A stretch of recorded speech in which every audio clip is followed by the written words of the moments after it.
একশেরিয়া রোগের একটি গুরুত্বপূর্ণ তদবির নিয়ে উপস্থিত হয়ে গেলাম আপনাদের মাঝে। যারা একশেরিয়া রোগের রোগী অর্থাৎ হার্নিয়া রোগের রোগী তাদের জন্য এই তদবিরটি।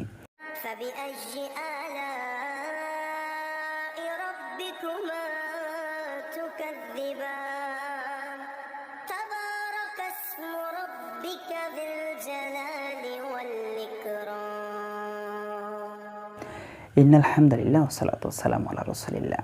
কাছে এবং দূরে, দেশে এবং দেশের বাইরে যারা যেখান থেকে জালালী এমটিভিতে যুক্ত হচ্ছেন সকলকে জানাচ্ছি অনেক অনেক প্রীতি ও শুভেচ্ছা। প্রিয় দর্শক ও শ্রোতা, ইতিমধ্যে আপনি যদি একজন নতুন সদস্য হয়ে থাকেন অবশ্যই চ্যানেলটিকে সাবস্ক্রাইব করবেন। নিত্য নতুন ভিডিও সকলের আগে পেতে অবশ্যই বেল আইকনে চাপ দিয়ে রাখবেন, কারণ প্রতিদিন আমরা এই ধরনের একটি করে ভিডিও নিয়ে আপনাদের মাঝে উপস্থিত হয়ে থাকি। ইতিমধ্যে যদি সাবস্ক্রাইব করেছেন আপনাকে জানাচ্ছি অনেক অনেক প্রীতি ও শুভেচ্ছা। তো প্রিয় দর্শক শ্রোতা, কথা না বাড়িয়ে আমরা মূল আলোচনায় যাব। যদি কেউ একশেরিয়ার রোগের রোগী হন বা হার্নিয়ার রোগের রোগী হন, তাহলে আজকের এই তদবিরটি যদি আপনি ব্যবহার করেন ইনশাআল্লাহ 100% উপকৃত হবেন, যদি আল্লাহ তাআলা রহম করেন, দয়া করেন, মায়া করেন। তো প্রিয় দর্শক শ্রোতা, চলেন কথা না বাড়িয়ে মূল আলোচনায় আমরা যাব। সেটি হচ্ছে শনিবার অথবা মঙ্গলবারে আপনাকে এই কাজটি করতে হবে।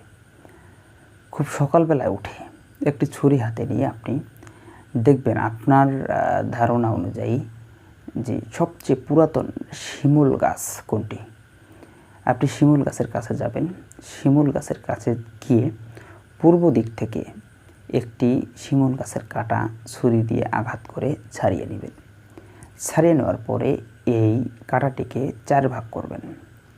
4 ভাগ করার পরে অর্থাৎ এটিকে চতুর্দিক থেকে কেটে নেবেন। কেটে নিয়ে গোলাকার করে নেবেন সুন্দর করে, মানে 4 ভাগ করে 3 ভাগ ফেলাই দেবেন, 1 ভাগ থাকবে। তো এর মাঝখানে ছিদ্র করে নেবেন। ছিদ্র করে নেওয়ার পরে যে মন্ত্রটি আমি দিব, এই মন্ত্রটি 7 বার পরে এটাতে ফু দেবেন। ফু দেওয়ার পরে এটিকে আপনি ব্যবহার করবেন কোমরে। তো প্রিয় দর্শক শ্রোতা, চলেন আগে মন্ত্রটি শুনে আসি। যাহারি কণ্টক তাহারি হুকুম, ফাতেমা জননী খোদার ধরণী, ফলনা বান্দার একশেরিয়া বিমার জলদি করাসান, করিম সোবাহান দোহাই তোমার আর কাহার, তুমি তো 7 সারত সার করোনা পার, জালেম বিমার ইহা হক লা ইলাহা ইল্লাল্লাহ মুহাম্মাদুর রাসূলুল্লাহ। ফলনার স্থানে রোগীর নাম বলবে। এই মন্ত্রটি আপনারা পরে 7 বার পরে 7টা ফু দেবেন, তাহলে এটা পড়া হয়ে যাবে। আপনি কোমরে এটা ব্যবহার করবেন ইনশাআল্লাহ। এর উসিলায়, এর বরকতে, এর রহমে আল্লাহ তাআলা শেফা দান করবেন। তো খুবই গুরুত্বপূর্ণ এবং পাওয়ারফুল, এটা করে আপনারা দেখতে পারেন। অবশ্যই ফল পেলে আপনারা কমেন্ট বক্সে জানিয়ে যাবেন এবং ভিডিওগুলি ভালো লাগলে শেয়ার কমেন্ট করে যাবেন, লাইক দিয়ে যাবেন।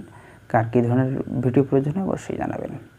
তো যারা যেখানেই থাকেন সুস্থ থাকেন, সুন্দর থাকেন। আসসালামু আলাইকুম ওয়া রাহমাতুল্লাহি ওয়া বারাকাতুহু।